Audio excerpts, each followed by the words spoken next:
আমাদের অনন্য স্টোরি সকল প্রকার পার্ট গল্প দেখতে আমাদের চ্যানেলটি সাবস্ক্রাইব করে পাশে থাকা বেল আইকনটিতে ক্লিক করে অল নোটিফিকেশন অন করে দিন। অসভ্য পুরুষ। আংটি পরানো শেষে খাওয়া দাওয়া সরঞ্জা হয়ে গেছে। এখন ঘরে সব গোছগাছ করে মিসেস সুরিদ ও মিনির মা ত্রয়ী আর তন্দ্রা হেল্প করছেন ওনাদের।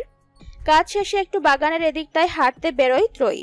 পেছন পেছন আসে তন্দ্রা আর মিনি।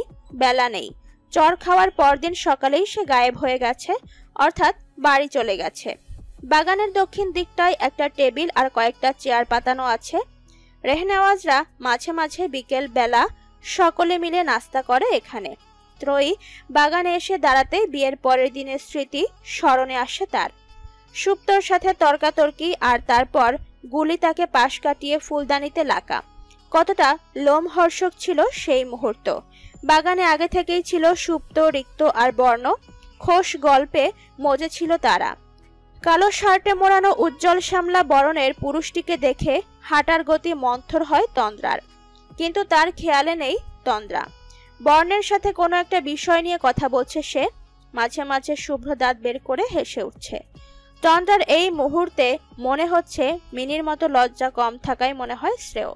এই যে সে এখন রিক্তের নিকট যেতে চাচ্ছে, তার পাশে বসতে যাচ্ছে, কিন্তু অজানা এক কারণে তার পা চলতে চাইছে না। মিনি সবার আগে যে একটা চেয়ার দখল করে বসে পড়েছে, সাথে পাও ঢুকিয়ে দিয়েছে কথার মাঝে। আড্ডা নিতে মেয়েটা বড্ড পারদর্শী কিনা। রিক্ত হঠাৎ কিছুটা দূরত্বে থাকা শুভ্র রঙের সালোয়ার কামিজ পরিহিতা রমণীর দিকে খেয়াল করে। কাচুমাচু করে এদিকেই এগিয়ে আসছে। অমনি ভ্রুজোড়া কুচকে আসে তার। এখানে আসতে এত লজ্জা কিসের? কই সেদিন তো রাতেই কেমন চলে এসেছিল তার বাসায়। হঠাৎ চোখ তুলে তাকায় তন্দ্রা। তৎক্ষণাৎ দৃষ্টি সরায় রিক্ত। বুকের বাঁ পাশে কি যেন একটা লাফিয়ে ওঠে। অস্থির হয় তার দৃষ্টি।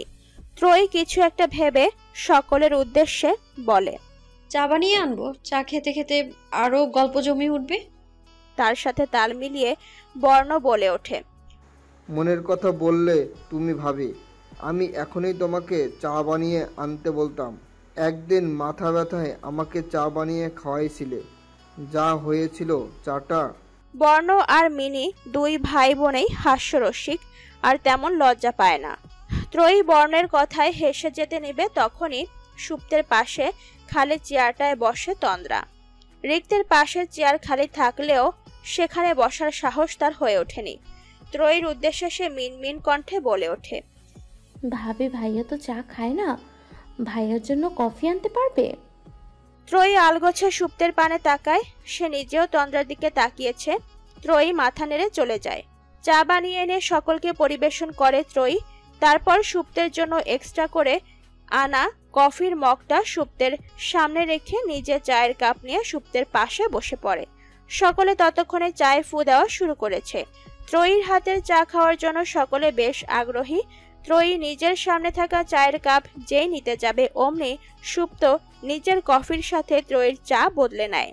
ত্রয়ী অবাক হয়ে সুপ্তের পানে তাকায়। ভদ্রলোক বেশ স্বাভাবিক। অন্যরা আর চোখে বিষয়টি দেখেও না দেখার ভান করছে। ত্রয়ী চাপা স্বরে শুধায়, এটা কি হলো? তখনই তার কানের কাছে মুখ নিয়ে আসে সুপ্ত। সুপ্তের নিঃশ্বাস এসে বাড়ি খায় ত্রয়ীর কানে পিঠে। সুপ্ত ফিসফিসিয়ে বলে ওঠে, আমাকে জিজ্ঞেস না করে কফি এনেছো কেন? এবার খাও কফি। ত্রয়ী রাগতভাবে তাকিয়ে বলে, যখন তন্দ্রা বলছিল তখন কি আপনার মুখে সুপারগ্লু লাগানো ছিল? সুপ্ত চায়ে এক চুমুক দিয়ে বলে, না, এক অপরূপাকে দেখছিলাম, তাই হঠাৎ করে কি বলবো বুঝে উঠতে পারিনি। দোষ আমার নয়, সে অপরূপার। আপনি এখন পুরোপুরি সুস্থ তো রিক্ত ভাই? রিক্ত মিসেস সুরিদের কাছ থেকে বিদায় নিয়ে যাওয়ার জন্য সদর দরজার দিকে এগোতেই পেছন থেকে মেয়েলি কণ্ঠের প্রশ্নে থমকে দাঁড়ায়। তাকে দাঁড়াতে দেখেই মনে মনে জিহ্বায় কামড় দেয় তন্দ্রা। রিক্তের সাথে কথা বলার ছুতোয় সে এই প্রশ্ন করেছে, কিন্তু পরক্ষণেই মনে হলো রিক্ত কেমন হেসে হেসে আড্ডা দিল, গল্প করলো। যে কেউ বুঝে যাবে যে সে সুস্থ হয়ে গেছে। সেক্ষেত্রে এই প্রশ্নটা একটু বোকা বোকা হয়ে গেল না? রিক্ত তন্দ্রার দিকে গাঢ় চোখে তাকায়। সুপ্ত আর তন্দ্রা আপন ভাই বোন হলেও তাদের মধ্যে অনেক তফাৎ। সুপ্ত বিচক্ষণ আর তন্দ্রা একটু বোকা ভীতু টাইপ। রিক্ত সময় নিয়ে উত্তর দেয়, ভালো। তোর কি অবস্থা? পড়াশোনা কেমন চলছে? তন্দ্রার অধরে সূক্ষ্ম হাসি ফুটে ওঠে। সে প্রশ্নের জবাব দেয় রয়ে শোয়ে। তারপরই রিক্তের কণ্ঠে উচ্চারিত ৮০ শব্দখানা কর্ণগোচর হয় তার। রিক্ত ধীরে ধীরে সদর দরজা পেরিয়ে যায়। তন্দ্রা চেয়ে থাকে আজকাল রিক্ত কেমন তাকে এড়িয়ে যাচ্ছে না। আগে তো কত কথা বলতো। তন্দ্রার মনের এক কোণে অভিমানের মেঘ জমে। সে ঠোঁট ফুলিয়ে সিঁড়ির দিকে দ্রুত পা চালায়। তারপর সিঁড়ির বড় বড় ধাপ পেরিয়ে দোতলায় নিজের রুমে যায়। ড্রয়িং রুমে আসতে আসতে সবটাই লক্ষ্য করে সুপ্ত। হাতের বৃদ্ধা ও তর্জনী আঙুলের সাহায্যে মোবাইল ফোন দোলাচ্ছে সে। আরেক হাত প্যান্টের পকেটে পুরে রাখা। এতক্ষণ বাগানেই ছিল সে।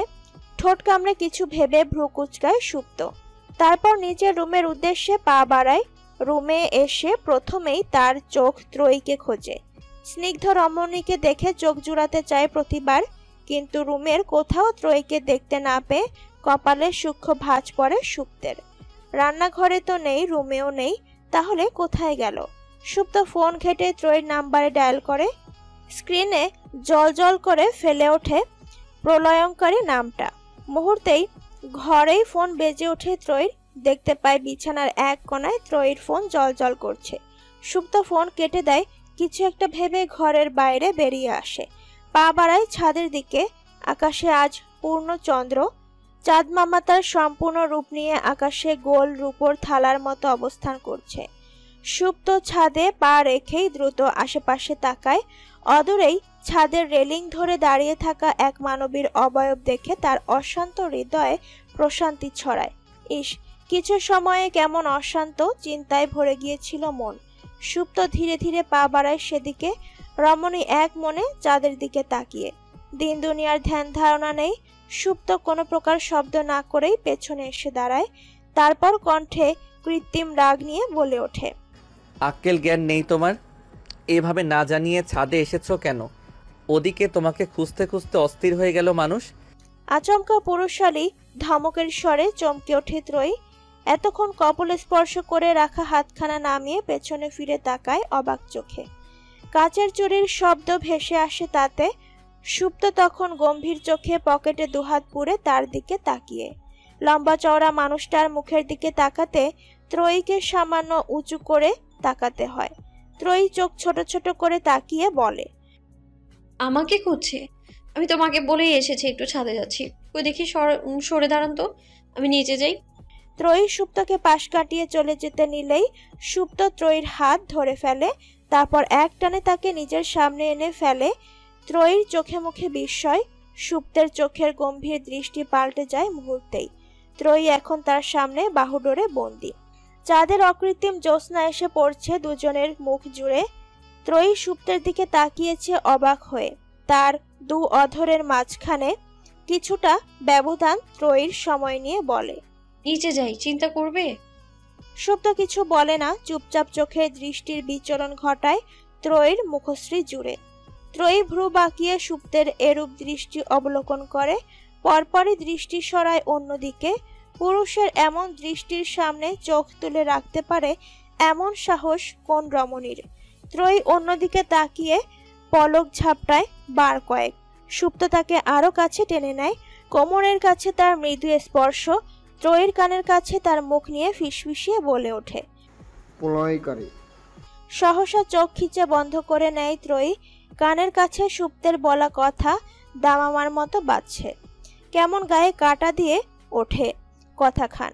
ত্রয়ীর মনে হলো সুপ্ত যদি ফিসফিসিয়ে এ শব্দ না বলে, উচ্চস্বরে মাইক মেরে বলতো, তবুও বোধহয় এমন শিহরণ হতো না। ত্রয়ীর প্রতিক্রিয়া দেখে সুপ্ত আলগোছে হাসে। তারপর ধীরে ধীরে ত্রয়ীকে বন্ধন থেকে মুক্ত করে। সময় নিয়ে পাশাপাশি দাঁড়ায় দুজনে। সুপ্তের দৃষ্টি সামনে কোথায়। ত্রয়ী আর চোখে তার দিকে তাকাতে তাকাতে পূর্ণ দৃষ্টিতে তাকায়। চাঁদের আলোয় লোকটাকে দেখতে অদ্ভুত সুন্দর লাগছে। পরনের আকাশি শার্ট সাদা মনে হচ্ছে। ত্রয়ী তাকিয়েই রয় এক দৃষ্টে। সময় যেতেই ত্রয়ী কৌতূহলপূর্ণ কণ্ঠে শুধায়, আমাকে প্রলয়ঙ্করী বলে সম্বোধন করলেন কেন? ত্রয়ীর প্রশ্নে সুপ্ত অন্যদিকে তাকিয়ে হাসে, তারপর তাকায় তার অর্ধাঙ্গিনীর পাপড়ি ঘেরা কৌতূহলপূর্ণ আঁখিতে। সুপ্ত চোখ ডুবায়। হঠাৎ ত্রয়ীর খোপা করে রাখা চুলখানা খুলে দেয় সুপ্ত। মৃদু বাতাসে দুলে ওঠে খোলা চুল। পরপর পুরু ওষ্ঠদয় নাড়িয়ে সুপ্ত বলে ওঠে, গ্রীষ্মের এক দুপুরে জ্যামে আটকে যখন আমি প্রায় বিরক্ত, একটু খোলা বাতাসের আশায় গাড়ির জানালা নামিয়ে দিয়েছিলাম, তখন নূপুরের আওয়াজে পাশ ফিরে তাকাই। একটা সাদা ওড়না এসে বাড়ি খায় আমার মুখে। বিরক্ত আমি, আরও বিরক্ত হয়ে উঠি। তবে মেয়েটির সেদিকে হুঁশ নেই। সে নিজ মনে কোলে একটা বাচ্চার হাতের মুঠোয় একজন বালিকাকে নিয়ে খুব সন্তর্পণে রাস্তা পার হচ্ছে। সাদা জামার খয়েরি ওড়না পরিহিতা সে রমণীকে দেখে মনে হলো ভরা গ্রীষ্মে একরাশ স্নিগ্ধতা। মুগ্ধ হয়ে তাকে ক্যাপচার করে নিলাম। ধীরে ধীরে সে পা বাড়ালো আমার ব্যাচেলার লাইফে। সে এসেছিল প্রলয়ের মতো আমার অনুর্বর হৃদয়ে প্রেমের বীজ বপন করতে। সুপ্তের সমস্ত কথা ত্রয়ী মন দিয়ে শোনে। তার এই মুহূর্তে মনে হয় এ যেন এক স্বপ্ন। এত ভালো ভাগ্য তার। ত্রয়ী পরপরই নিজের বোকা ভাবনায় হাসে। দৃষ্টি দেয় সুপ্তের পানে, জবাবে দৃষ্টির সামনে। এই যে তারা এখন একে অপরকে ভালোবাসি না বলেই অনুভব করছে, তাদের মাঝে ভালোবাসার কোনো কমতি নেই। দুজনের হৃদয় দুজনের জন্য ব্যাকুল। ত্রয়ী আলগোছে সুপ্তের হাতের মধ্যে নিজের হাত গুলিয়ে দেয়। মাথা রাখে সুপ্তের কাঁধে, মনে মনে বলে, আপনার হৃদয়ে আমার জন্য যে প্রেমের বীজ বরণ হয়েছে তার অনন্তকাল থাকুক, অঙ্কুরিত হোক এমন মনোমুগ্ধকর মুহূর্ত হয়ে। মূল্য দিয়ে যদি মুহূর্ত কেনা যেত, তবে মানুষ সব থেকে বেশি এটাই ক্রয় করত। এই যে যেমন আজকের পূর্ণ চন্দ্রের রাতে সুপ্তের পাশে বসে চন্দ্রবিলাস করছে। এমন সুখময় প্রেমময় মুহূর্ত কি সম্ভব হলে হাতছাড়া করত ত্রয়ী? কস্মিন কালেও না। রূপর থালার মতো চাঁদের দিকে তাকিয়ে ত্রয়ী আলগোছে সুপ্তের কাঠে মাথা রেখে। সুপ্ত আর চোখে তাকিয়ে স্মিত হেসে ত্রয়ীর হাত নিজের হাতের মুঠোয় নিয়ে নেয়। ত্রয়ী চোখ বুজে নেয়, মনে মনে প্রার্থনা করে এমন মুহূর্ত জীবনে বারবার আসুক। মানুষটা তার পাশে অবলম্বন হয়ে সবসময় থাকুক, সবসময়। বিশাল জানালার ধারে পাটানো খাটে শুয়ে আছে তন্দ্রা। জানালাটা খুলে রাখায় বাইরের চাঁদের আলো এসে অন্ধকারাচ্ছন্ন কক্ষটাকে আবছা আলোয় ভরে তুলেছে। বিছানায় নিদ্রাহীন এপাশ ওপাশ করছে তন্দ্রা। নামের মতোই তার জীবনে ঘুম খুবই গুরুত্বপূর্ণ বিষয়। তবে কি এক কারণে আজ নেত্রজোড়ায় ঘুমের ছিটেফোঁটাও নেই। এপাশ ওপাশ করতে করতে এবার বুজে রাখা চোখ খুলে ফেলে তন্দ্রা। বালিশের পাশ হাতড়ে মোবাইল নিয়ে ফেসবুক স্ক্রল করতে শুরু করে। এক পর্যায়ে মেসেঞ্জারে ঢুকে প্রিয় আইডিটার পাশে সবুজ বর্ণের বাতি দেখে কপাল কুঁচকায় সে। ঠোঁট কামড়ে কনভারসেশনে প্রবেশ করে সে। কিছু প্রয়োজনীয় কথাবার্তা রয়েছে, তাও অনেক আগের। সবগুলোতেই সুপ্তের ব্যাপারে খোঁজ নেওয়ার তাড়না। তন্দ্রা মেসেজগুলো পড়ে দীর্ঘশ্বাস ফেলে, তারপর সময় নিয়ে দ্বিধাদ্বন্দ্বে ভোগে, গোটা অক্ষরে কিছু শব্দ টাইপ করে। রাত 2টা বাজে এখন। চোখ বন্ধ করে দীর্ঘ এক শ্বাস নেয় তন্দ্রা। মেসেজখানা সেন্ড করে ভেসে ওঠে একটা সাধারণ বাক্য, ঘুমাওনি? এত রাতে কি করছো? মেসেজ সেন্ড করে তন্দ্রা ডাটা অন রেখেই ফোন অফ করে রাখে। সে জানে এত রাতে উত্তর আসা তো দূর, মেসেজ সিনও হবে না। কিছু সময় নিয়ে চোখ বুঝতেই মেসেজের টুংটাং আওয়াজে এক প্রকার চমকে ওঠে সে। বিছানার পাশে অবহেলায় পড়ে থাকা ওড়নাটা গায়ে জড়িয়ে বিছানায় উঠে বসে সে। কাপা কাপা হাতে মেসেজ ওপেন করতেই দেখে ওপাশ থেকে রিপ্লাই আসে, গুগল ঘাটছি। ও ব্যাস এতটুকুই। কথাবার্তা বাড়ানোর যেন কোনো প্রবণতাই নেই লোকটার মাঝে। তন্দ্রা মনে মনে অভিমান করে। সে তাকে জিজ্ঞেস করেছে, লোকটারও নিশ্চয়ই তাকে পাল্টা জিজ্ঞেস করার কথা ছিল। তারপর তারও ভ্রু কুচকে আসার কথা তন্দ্রাকে এত রাতে অনলাইনে দেখে। তন্দ্রার মুখখানা পাংশুটে হয়ে আছে। একটু আগে চোখে মুখে উজ্জ্বল ছড়ানো নূর হারিয়েছে চিরতরে। বিছানায় মোবাইল অনাদরে রেখে হাঁটু মুড়ে বসেছে সে। দুই হাঁটুতে মাথা রেখে বাইরের চাঁদের দিকে তাকায়। বাইরের কোমল আলো তন্দ্রার চোখে মুখে পড়ছে। তন্দ্রা বড় আবেশে পুরো গায়ে জ্যোৎস্না মেখে নিচ্ছে। ফের মেসেজের টোনে মাথা তুলে হাতড়ে মোবাইল হাতে নেয় তন্দ্রা। এলো চুলের কানের পিঠে গুজে দিয়ে গোটা গোটা অক্ষরে ভাসতে থাকা কিছু শব্দ পড়ে কৌতূহল নিয়ে। তুমি এখনো জেগে কেন? ঘুমাও, রাত জাগা ভালো নয়। দ্রুত মেসেজ টাইপ করে তন্দ্রা, যেন একটু দেরি হলেই আর রিক্তের সাথে তার কথা হবে না। তবে তুমি কেন এত রাত জেগে আছো শুনি? তুমিও ঘুমাও। মেসেজ ডেলিভারি হওয়ার 5 মিনিট পর মেসেজ আসে। কাল ইন্টারভিউ আছে, সেটারই প্রস্তুতি নিচ্ছিলাম। ও হুম। এরপর আর কোনো কথা হয় না দুজনের। রিক্ত অফলাইন হয়ে যায়। মোবাইলটা মাথার কাছে নিয়ে অজানা অপেক্ষারত তন্দ্রার চোখে কখন যেন তন্দ্রা ভর করে। গভীর ঘুমে আচ্ছন্ন হয়ে পড়ে সে। বাইরে চাঁদের আলো তাকে ছুঁয়ে ছুঁয়ে যায়।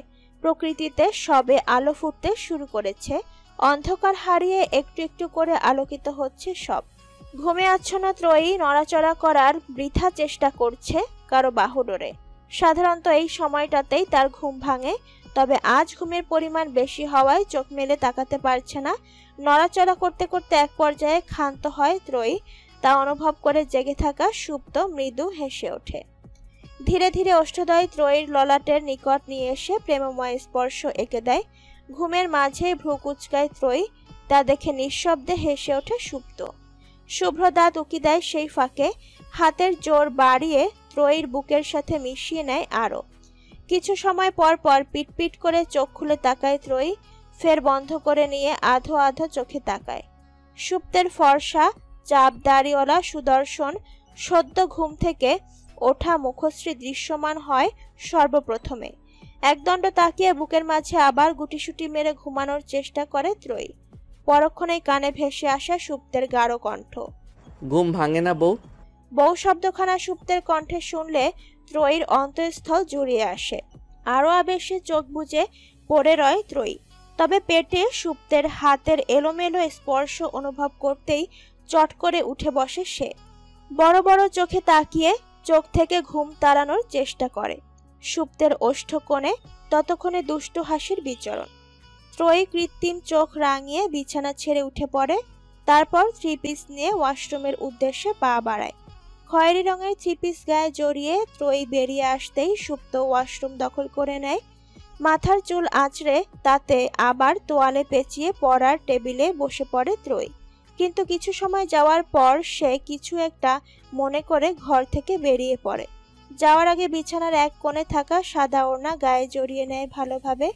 ত্রয়ী ড্রয়িং রুমে পা রাখতে নিস্তব্ধ ড্রয়িং রুম জুড়ে তার পায়ের নুপুরের আওয়াজ ভেসে ওঠে। ত্রয়ী বড় বড় পা ফেলে রান্নাঘরের উদ্দেশ্যে যেতে যেতে বাগানের দিকে চোখ দেয়। সাথে সাথে মিস্টার সুরিদ অর্থাৎ ত্রয়ীর শ্বশুরের সাথে সাক্ষাৎ হয় তার। তিনি হয়তো বাগান থেকে ফিরছেন। বয়স হওয়ায় জগিং এর জন্য বাইরে বের হন না সুরিদ রেহনেওয়াজ। বাড়ির লাগোয়া বাগানেই চক্কর কাটেন। ওনাকে দেখে ত্রয়ী আস্তে করে সালাম দেয়। সালামের উত্তর দিয়ে সুরিদ রেহনেওয়াজ ত্রয়ীর মাথায় আলতো হাত বুলিয়ে দেয়। ভদ্রলোককে দিনে খুব কম চোখে পড়ে ত্রয়ীর। অবসর সময়ে উনি ঘরের ভেতর বই পড়েই কাটান। বেশ গম্ভীর টাইপ মানুষ।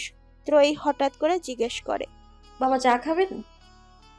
না না থাক, সুপ্তের মা উঠলে ওই করে দেবে। তুমি তো এ সময় উঠে পড়তে বসো, তোমাকে কষ্ট করে চা বানাতে হবে না। ত্রয়ীর সাথে ভদ্রলোকের তেমন কথা বা দেখা সাক্ষাৎ হয় না বললেই চলে। সেক্ষেত্রে ওনার তো জানার কথা নয় ত্রয়ী এ সময় উঠে বই পড়ে। বাড়তি চিন্তা মাথা থেকে ঝেড়ে ত্রয়ী আন্তরিক হেসে বলে ওঠে, বাবা আমি চা করতেই এসেছি। যদি আপনি চা খান তো আমি করে দিই, নাকি আপনিও আপনার ছেলের মতো চা খান না? না না, ওর মতো স্বভাব না আমার। চা কফি সব মুখে রুচে ঠিক আছে, বানাও। সম্মতি পেয়ে ত্রয়ী প্রফুল্ল মনে চা বানাতে শুরু করে। তারপর 2 কাপ শ্বশুরের ঘরে দিয়ে আরো 2 কাপ নিয়ে নিজেদের ঘরের উদ্দেশ্যে পা বাড়ায় ত্রয়ী। সুপ্ত ততক্ষণে একেবারে গোসল ছেড়ে গায়ে অফ হোয়াইট রঙের টি শার্ট জড়িয়ে বেলকনিতে এসে দাঁড়িয়েছে। নুপুরের আওয়াজ কানে বাজতেই রুমে আসে সে। সাথে সাথে ত্রয়ী 1 কাপ চা সুপ্তের হাতে ধরিয়ে দিয়ে বলে, তবু আমার চায়ের কাপে ভাগ বসাবেন না জনাব? সুপ্ত গাঢ় চোখে তাকিয়ে ত্রয়ীর দিকে সামান্য ঝুঁকে পড়ে। অদ্ভুত কণ্ঠে বলে ওঠে, পুরো ত্রয়ী মেহরোজে ভাগ বসানোর অধিকার আদায় করেছি। এ তো কেবল সামান্য 1 কাপ চা। ক্লাসের শেষের দিকে চুপচাপ ক্লাসে বসে ফোন চাপছে ত্রয়ী। তখনই তার থুতনি ধরে নিচ দিক হয়ে থাকা মুখখানা উঁচু করে নিজের দিকে ঘোরায় বন্নি। বন্নি গালে হাত দিয়ে তা সিটে রেখে দিয়েছে। তার এমন আচরণে ভ্রু উঁচিয়ে কি হয়েছে বোঝায় ত্রয়ী। প্রত্যুত্তরে বন্যির দীর্ঘশ্বাস শোনা যায়। পরক্ষণেই বলে, তোকে দেখছি। উত্তর শুনে চোখ উল্টায় ত্রয়ী, বলে, সর, ঢং করিস না, প্রতিদিনই দেখিস। প্রতিদিন দেখেও এটা দেখলাম, তা সুপ্তর রেহনাওয়াজ তোর মাঝে কি দেখলো? এবার মোবাইলে চলতে থাকা ত্রয়ীর হাতখানা থেমে যায়। সে পূর্ণ চোখে তাকায় বন্যির পানে। তখনই বন্যির চাপা উত্তেজিত কণ্ঠস্বর কানে আসে তার। লোকে কি বলা বলি করছে জানিস? বলছে যে তোর জন্যই নাকি ওই আরসালান চৌধুরী ব্যক্তিগতভাবে শত্রুতা করেছে সুপ্তর সাথে। এটা কি সত্যি দোস্ত? আরসালানের নাম শুনতেই ত্রয়ীর মন বিছিয়ে ওঠে। সে ব্যাগ নিয়ে উঠে দাঁড়ায়। ক্লাস শেষ, সকলে বেরিয়ে পড়ছে। গায়ের অ্যাপ্রন খুলে হাতে নেয় ত্রয়ী। বন্যিকে পেছনে ফেলে সামনে এগোয়। ক্লাসরুম থেকে বেরোতে বন্যির কণ্ঠ শুনে থামে সে। বন্যি কাছে এসে বলে, রাগ করলি? এসব কিন্তু আমি মন থেকে বলিনি, লোকে বলা বলি করছে তাই জিজ্ঞেস করলাম আর কি। যা বলছিস তা সত্যই, তবে এখন এইসব শেষ, তাই এই ব্যাপারে কিছু বলিস না আমায়। কথাটুকু বলে ত্রয়ী হনহনিয়ে বেরিয়ে আসে। গেট বেরিয়ে কাঙ্ক্ষিত গাড়ি চোখের সামনে না দেখে আনমনে হেঁটে সামনে এগোতে থাকে ত্রয়ী। চোখ মুখ বিষিয়ে আসে, ভ্রুযুগল বেশ কুচকানো। কিছু দূর হাঁটার পর গায়ে প্রচন্ড ধাক্কা অনুভব করে। এক প্রকার পড়ে যেতে নেয় ত্রয়ী। নিজেকে কোনো রকম সামলে তাকায় ত্রয়ী। মেজাজ তুঙ্গে উঠে গেছে তার। যে ধাক্কা দিয়েছে সে যেতে যেতে পেছন ফিরে হাসছে। ত্রয়ী চিৎকার ছোড়ে, দাঁড়ান। সাথে সাথে দাঁড়িয়ে পড়ে লোকটা।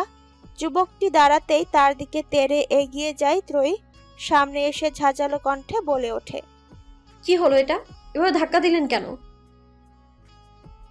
কথার প্রত্যুত্তরে এমন কিছু শুনে কিরমির করে তাকায় ত্রয়ী। এমনিতেই তার মেজাজ খারাপ হয়েছিল। এমন কথায় রাগ তার মস্তিষ্কে সমস্ত শিরা দপদপ করে জ্বলে ওঠে। অগ্নিদৃষ্টি আর কণ্ঠে অসম্ভব তেজ নিয়ে ত্রয়ী বলে ওঠে, অনেকদিন জুতোর বাড়ি গালে পড়ে না না? পায়ের জুতোখানা খুলবো, ট্রাস্ট মি। চাপার সবকটা দাঁত নড়বড়ে করে দেওয়ার সামর্থ্য আছে আমার।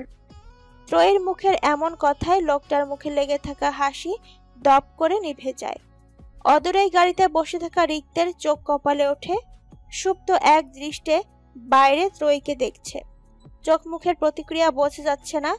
রিক্ত ত্রয়ীকে দেখতে দেখতে বলে, ভাই, ভাবি তো ধালিঙ্ক না, রেগে গেলে কিভাবে সামলাস তুই? সুপ্ত অদূরে দাঁড়ানো রাগান্বিত রমণীকে দেখে নিজের মনেই বলে ওঠে, সে যেমন পাথরের ন্যায় কঠিন, তেমনি ফুলের ন্যায় নরম। শরৎকাল, আকাশে ভেসে বেড়াচ্ছে স্বচ্ছ মেঘগুচ্ছ। নিজ ঘরের বারান্দা থেকে আকাশের এই মনোরম রূপ দর্শন করছে তন্দ্রা। চোখে মুখে উদাসীনতার গাঢ় ছাপ।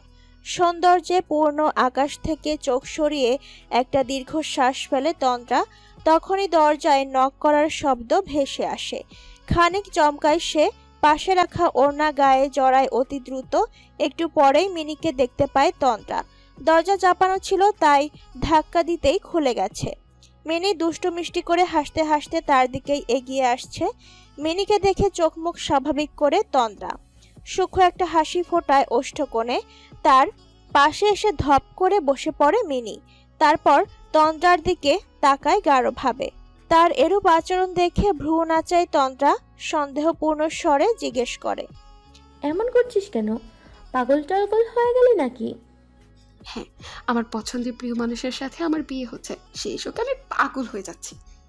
মিনির হেয়ালিপূর্ণ বাক্যে চোখ উল্টে তাকায় তন্দ্রা। পরক্ষণেই সে মনে মনে গম্ভীর হয়ে আসে। মিনির দিকে তাকায় পূর্ণ দৃষ্টিতে। মেয়েটার চোখে মুখে কি এক উজ্জ্বল দ্যুতি। প্রিয় মানুষকে নিজের করে পাওয়ার অনুভূতি বুঝি এতই প্রখর হয়।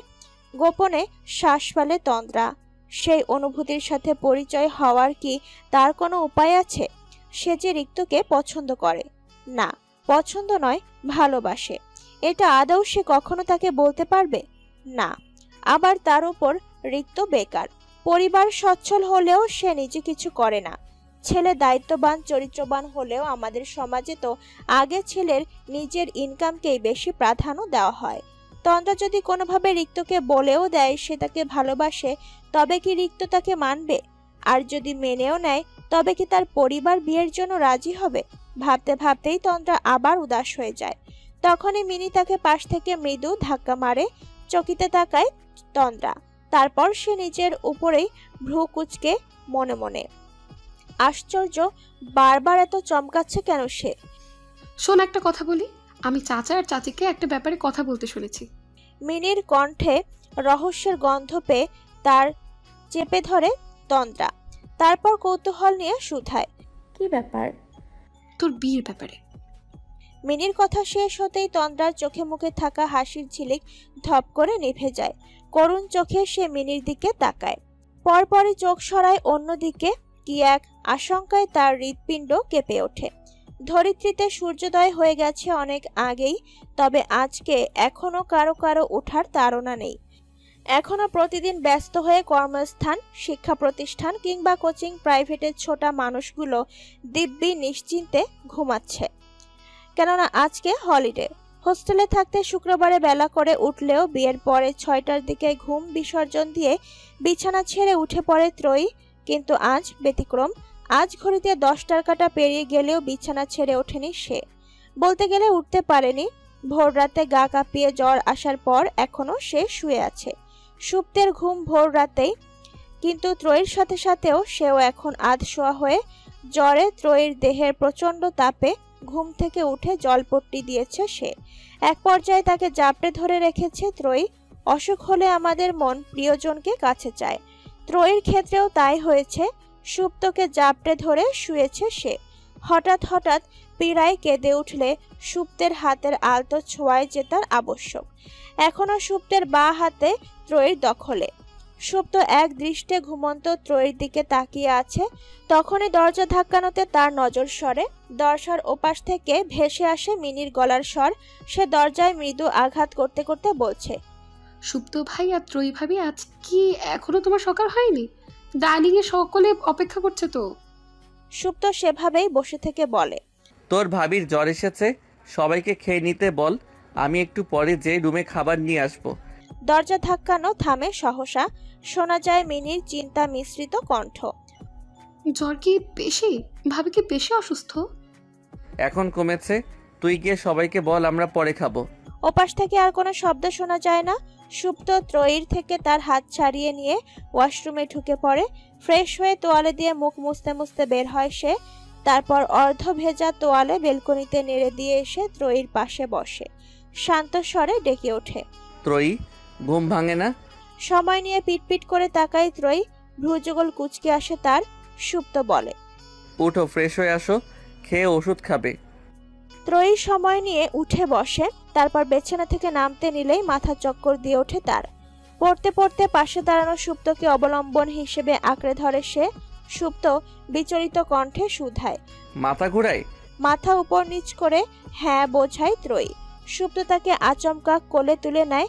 আকস্মিক ঘটনায় চট করে সুপ্তের পানে তাকায় ত্রয়ী। জ্বরের তোরে ওষ্ঠযুগল রাঙা বর্ণ ধারণ করেছে। বিষণ্ণ চোখ জোড়ায় তাকিয়ে সুপ্তের মনে অনেক ইচ্ছে চেপে বসল। এই যে রক্তাভ ঠোঁটজোড়া ছুঁয়ে দেওয়ার তীব্র ইচ্ছা জাগছে তার মনে। সুপ্ত সবকিছুকে মাথা থেকে ঝেড়ে দ্রুত পায়ে ওয়াশরুমে প্রবেশ করে। তারপর ত্রয়ীকে ফ্রেশ করে এনে বিছানায় বসিয়ে রুম থেকে বেরোয় সে। সুপ্ত খাবার নিয়ে এসেছে দুজনের জন্য, কিন্তু ত্রয়ী খুব সামান্যই খেয়েছে। একটু খেতেই বমির জন্য ওয়াশরুমে দৌড়াতে হয়েছে তাকে। সুপ্ত চিন্তিত মুখে নিজের খাবার শেষ করে তারপর নিচে প্লেট রাখতে যায়। ত্রয়ী বিছানায় শুয়ে একটু চোখ বুজতেই ফোনে রিংটোন বেজে ওঠে। বিরক্ত মুখে ফোন কাছে নিয়ে স্ক্রিনে তাকাতেই দেখে ক্রাশখোর মহিলা নামটা জলজল করছে। ত্রয়ী ফোন রিসিভ করতেই ওপাশ থেকে বন্নির কণ্ঠ ভেসে আসে, তুই আমার উপর রাগ করে আজ কলেজে আসিসনি, তাই না? দেখ আমি কিন্তু।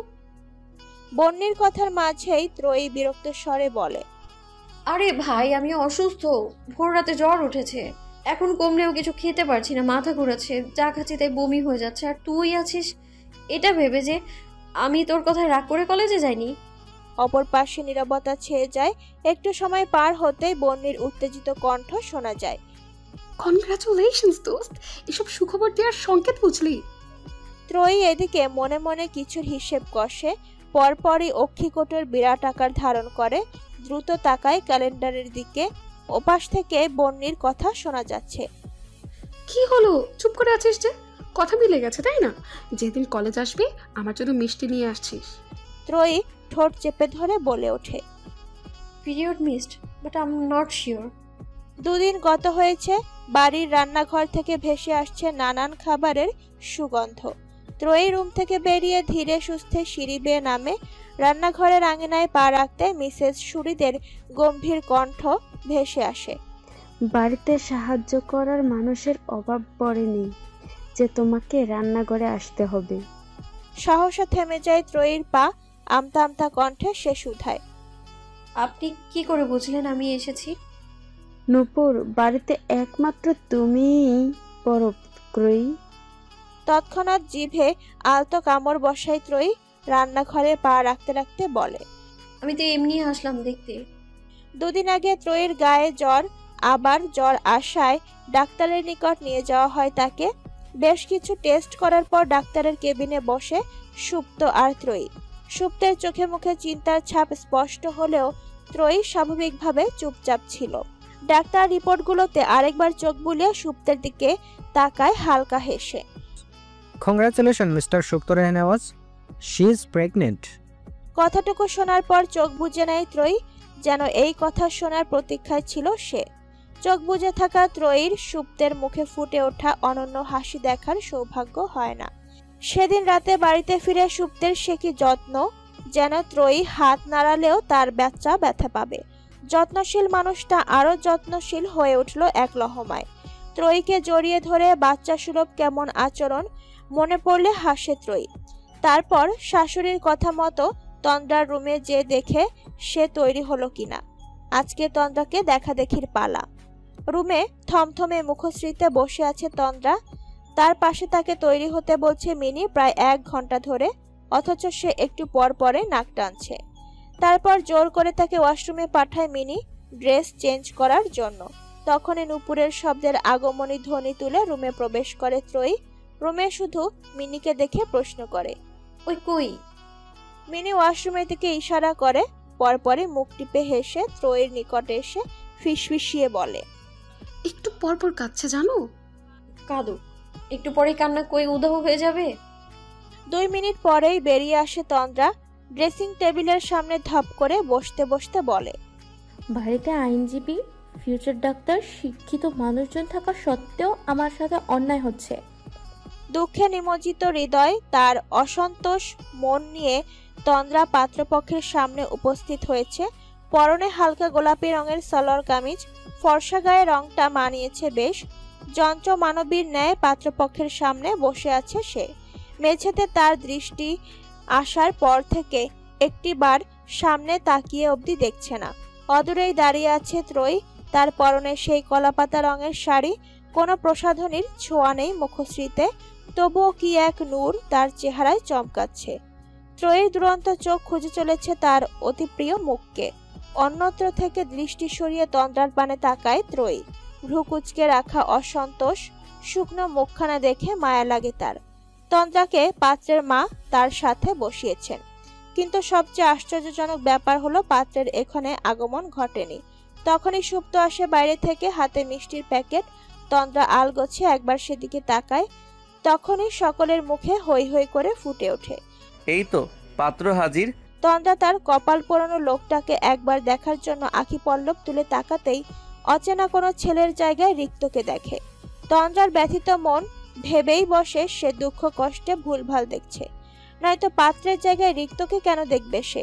পাগল টাগল হয়ে গেল নাকি সে? তার ভাবনার ব্যাঘাত ঘটে তার পাশে বসা মহিলার কণ্ঠস্বরে, অর্থাৎ পাত্রের মার কথায়। এত দেরি লাগে আসতে রিক্ত? সকলে অপেক্ষা করছে তোমার জন্য। সহসা তড়িৎ বেগে তন্দ্রার দৃষ্টি ঘুরে রিক্তের উপর। গাঢ় সবুজ রঙের শার্ট গায়ে জড়ানো যুবকটি আসলেই রিক্ত? সে ভুল দেখেনি। পরপর পলক ঝাপটায় তন্দ্রা।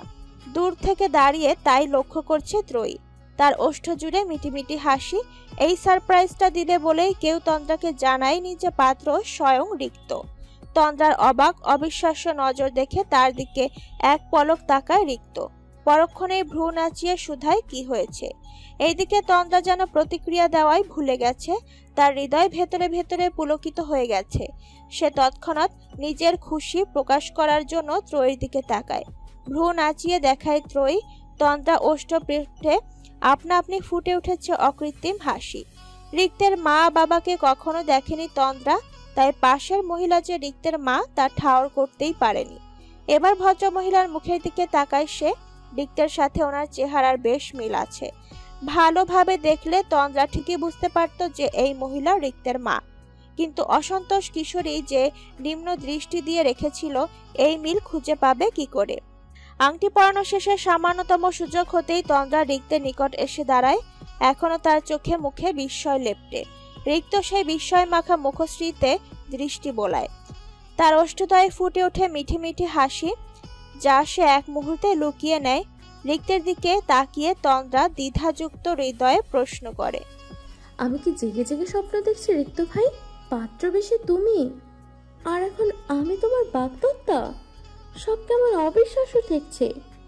তুই সবকিছুকে এতটাই অসম্ভব ব্যাপার স্যাপার ধরে নিয়েছিলি যে এখন বাস্তবকে তোর অবিশ্বাস্য মনে হচ্ছে। রিক্তের কথায় তন্দ্রা ভ্রু উঁচায়। তারপরেই তার ওষ্ঠদয়ে ছড়িয়ে পড়ে অকৃত্রিম হাসি। সে আবার রিক্তকে জিজ্ঞেস করে, কিন্তু তুমি তো বেকার, বাবা মা কিভাবে মেনে নিল?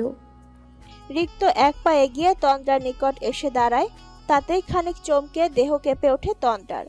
রিক্ত থেকে তন্দ্রা অনেকটাই নিচু। রিক্তের বুক বরাবর মেয়েটার অবস্থান, তাই মাথা উঁচিয়ে তাকায় তন্দ্রা। চোখে মুখে বিস্ময় আকাশ ছাড়িয়েছে। রিক্ত পকেটে হাত পুরে তন্দ্রার দিকে ঝুঁকে বলে ওঠে, আমি এখন বউ পালার জন্য সমর্থন, তাই তোর বাবা মা তোকে আমার হাতে তুলে দিচ্ছে। কথাখান বলেই রিক্ত তন্দ্রাকে ক্রস করে সামনে চলে যায়। মুখে ফুটে ওঠে অন্যরকম সুন্দর এক হাসি। রিক্ত ঘাড় ঘুরিয়ে একবার গোপনে হৃদয়ে পোষা প্রেয়সীর ভ্রু কুঁচকে থাকা বোকা বোকা মুখশ্রী দেখে। আজ যেন মনে এক অন্য অধিকার বোধ তার মনে।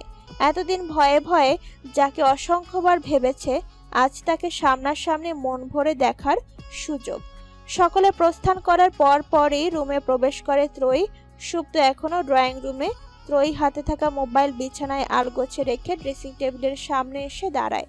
শাড়িতে মোড়ানো রমণী নিজেকে দেখে খুঁটিয়ে খুঁটিয়ে কিছুক্ষণ তাকিয়ে থেকে জিভ দ্বারা ঠোঁট ভিজিয়ে আস্তে আস্তে পেটের কাছের শাড়ির আবরণ সরাই ত্রয়ী। দর্পণে তাকিয়ে উদর মধ্যে থাকা প্রাণটাকে দেখার বৃথা চেষ্টা চালায় ত্রয়ীর আখিদয়।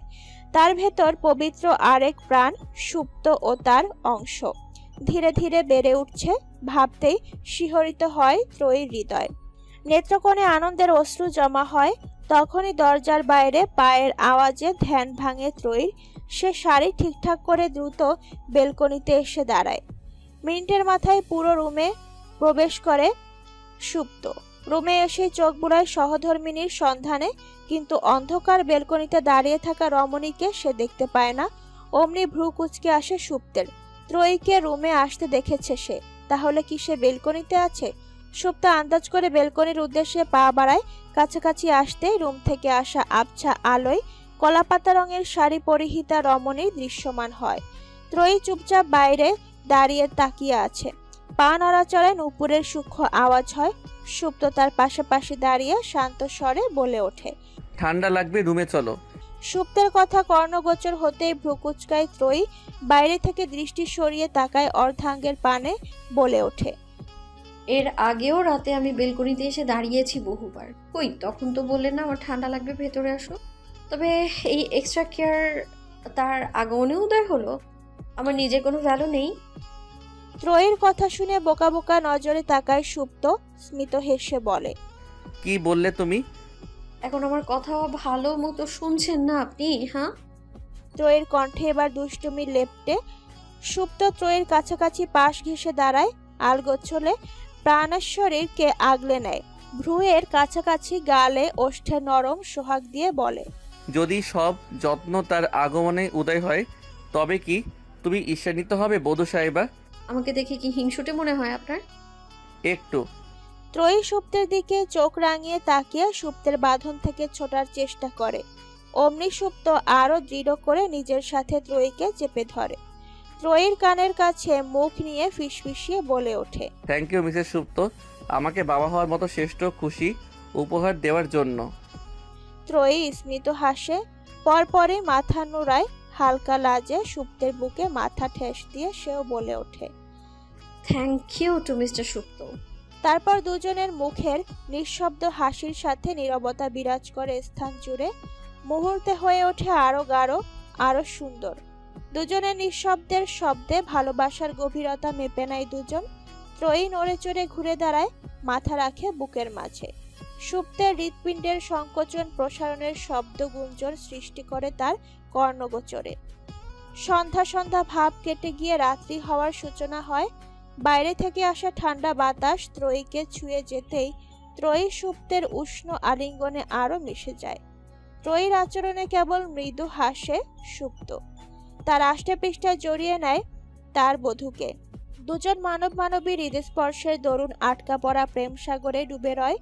এই প্রেম এত গভীর, এত দৃঢ় যে শত বাধা, শত চাতুরতা ভেদ করার ক্ষমতা রাখে না হৃদস্পর্শে প্রেম সাগরে ডুবে রাখা দুই নরনারীর হৃদয়ে প্রজ্বলিত প্রেমকে নিভিয়ে দেওয়ার। বাইরের শীতল বাতাস ছুঁয়ে যায় সুপ্ত ত্রয়ীকে। দুজনের আলিঙ্গনের উষ্ণতায় সমাপ্তি ঘটে হৃদস্পর্শে প্রেম সাগরের এই অধ্যায়। চারিদিকে ছড়িয়ে যায় প্রেমের সুবাস।